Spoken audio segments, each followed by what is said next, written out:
Her top was way too short, right? Rose almost wanted to turn around and ask everyone if they'd seen it too. Instead, she checked in with Charlotte, and from Charlotte's side eye, Rose could tell she noticed the same thing. The newcomer's hair fell in front of her eyes. When Mrs. Patterson introduced her, the girl blew it away and looked directly out into the crowd of faces, scanning them as if she were looking for something interesting and was disappointed she couldn't find it. Rose tried with all her might not to stare, but she couldn't help it. Had this new kid really been kicked out of her last school? "Welcome." Mrs. Patterson put a hand on the girl's back. "Folks, this is Talia Anderson."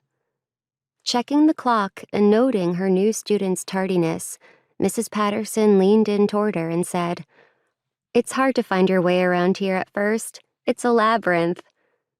This struck Rose as an obvious white lie. The school structure was pretty straightforward.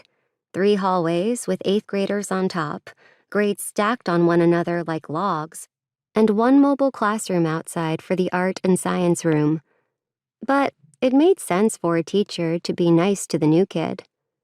Rose tried to imagine it. 30 strangers gawking, taking you in, deciding you were this or that thing. Rose would crumble in that kind of situation. Although maybe in a city you were used to 30 strangers gawking at you, because Talia Anderson didn't look like she was crumbling at all. "Ugh, no, it's not that," Talia groaned, inching her face closer to Mrs. Patterson's, like they were talking one-on-one. "I was tied up by paperwork. Took hours just to make sure I was in the system or something. Schedules, IT errors, the works. It never ends, right?"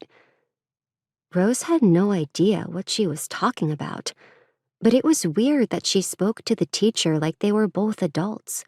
It felt a little disrespectful, like that was her teacher, not her friend. Talia Anderson sighed a small sigh and strolled toward the open seats in the back. Rose refocused on Mrs. Patterson. She'd seen the New York City girl. It was over with. But she couldn't help it. She wanted to know more.